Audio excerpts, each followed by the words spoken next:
Can you talk us through why did you think of GMAT? So CAT obviously was something that you were already preparing for. How did this thought occur to you, or what was your plan? Maybe I should prepare for GMAT as well. Yeah, so some of the very good B schools in India do give this option to submit a GMAT score, and obviously it is recognized all around the world. Right. One of them happens to be Indian School of Business, which is quite honestly just a 10-minute walk from my own college.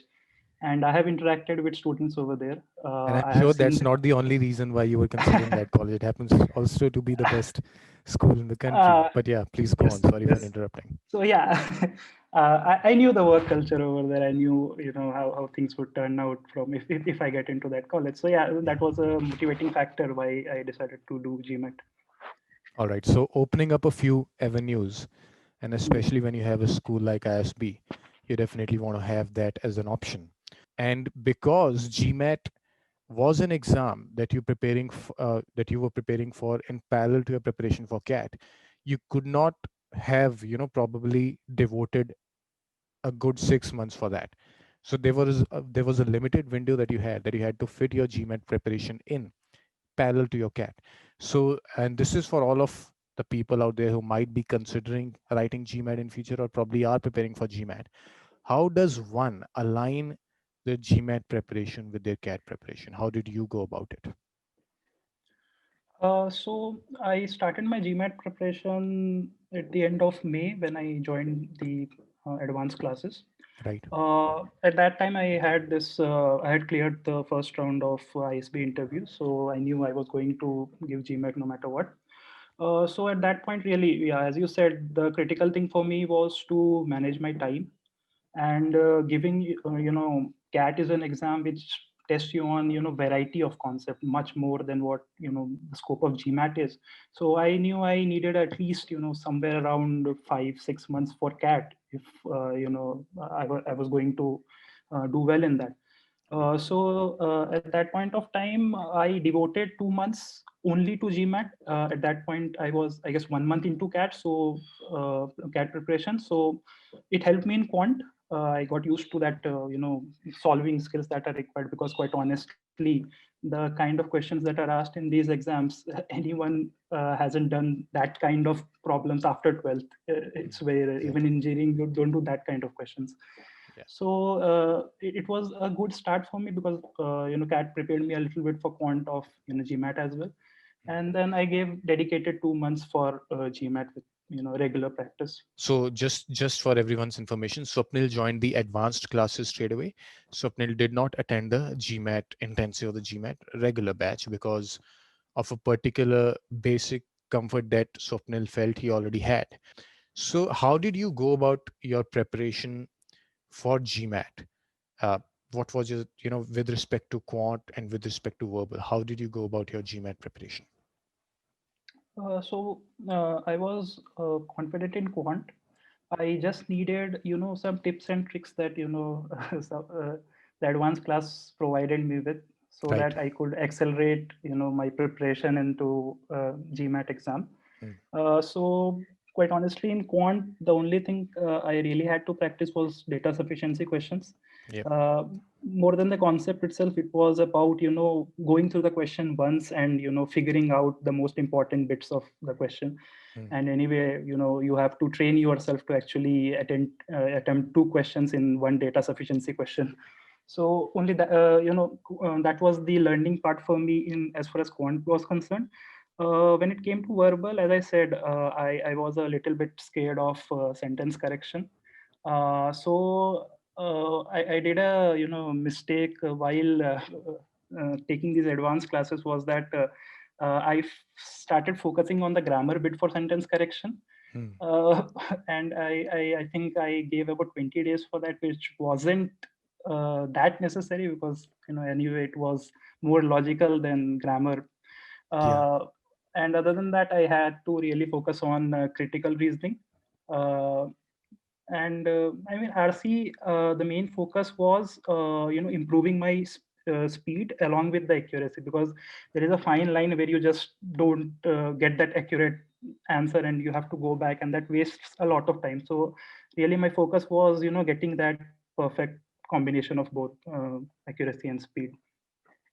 Yeah, and that happened through the advanced classes because you were exclusively dealing with such kinds of questions. So I think that's wonderfully put. When I got into GMAT prep, I realized that even though you have that conceptual clarity, but honestly, those silly mistakes that come in because that time pressure that you have to go through so many questions quickly with an accurate answer, because again your the level of questions will only depend on your accuracy. Yeah. So at that point, I realized that most of the mistakes that I made was in data sufficiency, just because it is such a different kind of question than you have ever taken till now. If you have not taken any this thing competitive exam, it's obviously very very different kind of a Mm. question. So when it came to that, that figuring out those small things like positive integers or non-negative integers, slight difference, and that changes the whole answer.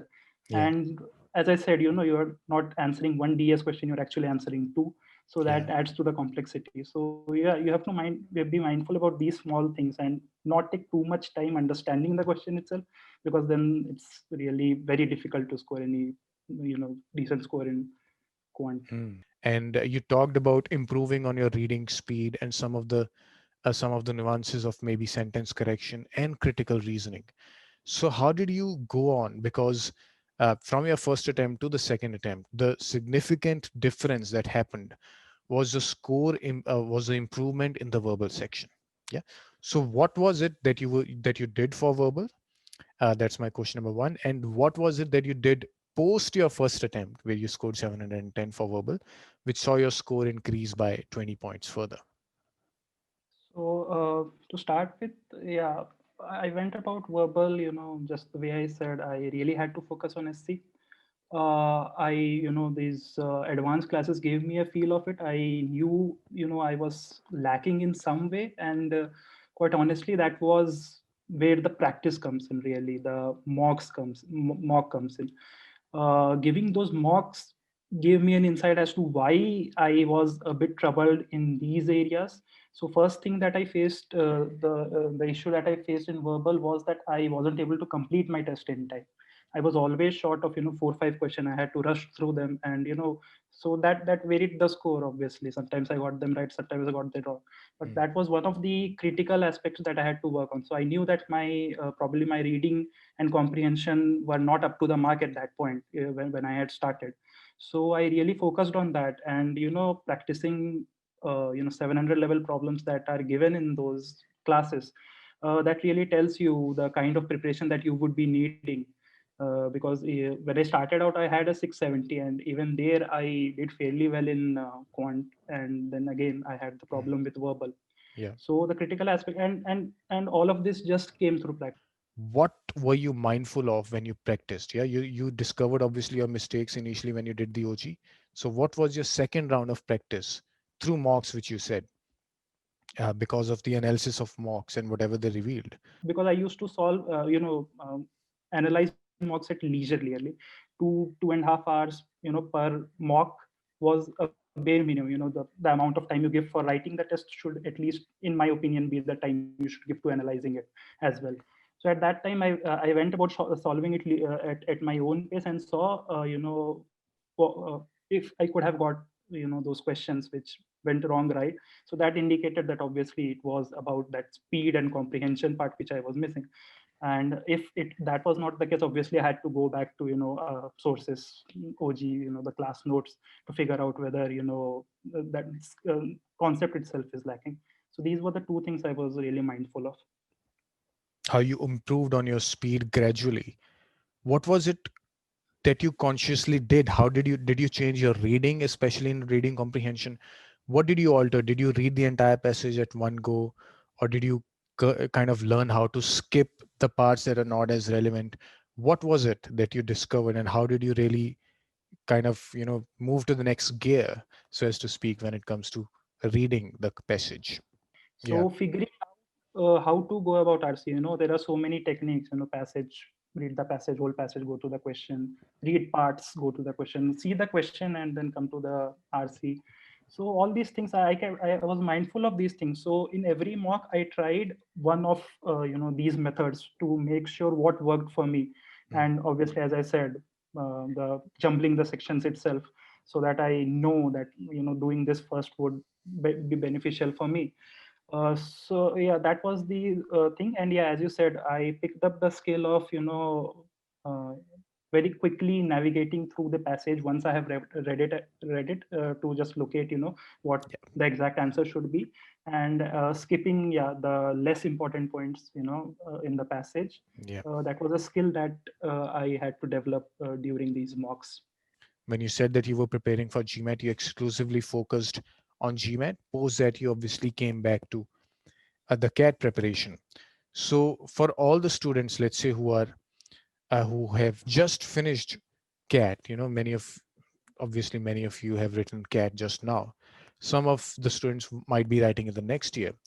What do you know? What would be your main suggestions with respect to should they go for a GMAT, and if they do, what are the things that they need to be careful about, or how do you think that they should go about their preparation parallel with the CAT preparation?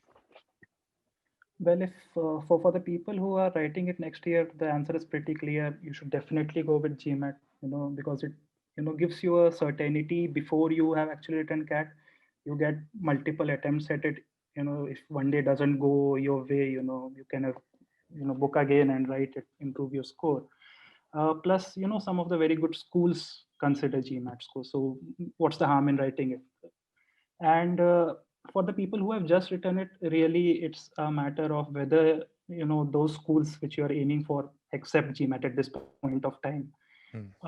And if they do, anyway, the skills that you gain from GMAT would be you know beneficial across all the exams that you write. So yeah, I would say, and for the new, the people who would be writing CAT next year, now would be the best time really to start GMAT preparation. Give it 2-3 months, prepare for it, give it, so that you have at least achieved something before the actual CAT, because CAT is really just a 1 day affair, and if something goes wrong on that day, your whole year actually goes for a toss. So it's better to I think go for GMAT at this point of time. Focus on GMAT, because GMAT syllabus isn't that vast. Quite honestly, if someone is really dedicated to performing well in GMAT, they wouldn't require much time. So at this point, if preparing for both CAT and GMAT, definitely give those 2-3 months if for GMAT preparation exclusively, and then go for CAT, because anyway your verbal skills would have improved by a lot if you have done well in GMAT. It will definitely benefit in CAT. As far as quant, obviously you have to give that time, because just the scope is so wide in CAT. So I would really recommend do one thing first and then focus on the other. Let Swapnil go, but before he goes, I have one very important question to ask of Swapnil because he's a cricket fan. Virat Kohli or Sachin Tendulkar? Sachin Tendulkar. Great, wonderful. I agree with him. Yeah. So thanks, Swapnil, for doing this. It was a lot of fun, and I'm sure that a lot of people have taken a lot out of this very informative session that you've done with us. Thanks, Thank you. Swapnil. Thanks Take a care. lot, sir. Okay, bye, sir.